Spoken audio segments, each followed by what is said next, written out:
แถวเอียใบนี่ ต้องเก๋วนะพี่น้องนะนี่ครับมันอยู่กันอยู่ด้านที่สุดนะ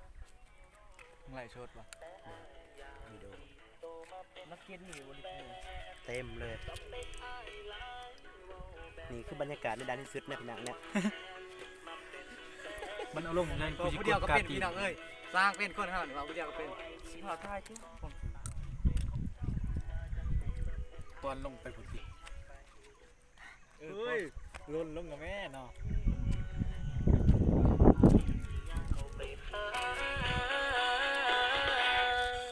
สิหักเจ้าจนทักกระเดาสิเศร้าคงสิหักจนน้ำอาจล้มเพิ่นบ่เฮ็ดมาขายสิดูแลเจ้าจนแก่ เห็นนั่นแหละ อยู่ที่คนละ ได้ตลอดชีวิตเลยเด้อ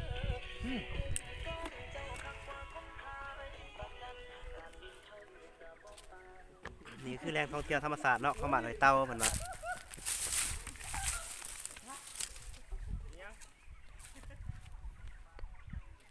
นี่คือความสูงของ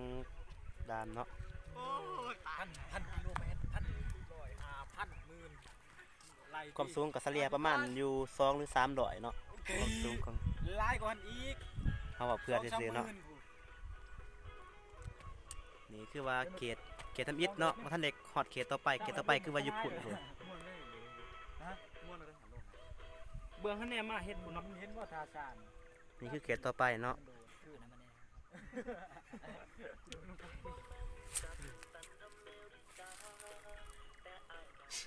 ผู้ใดได้ชื่อบ่พี่น้องเอ้ย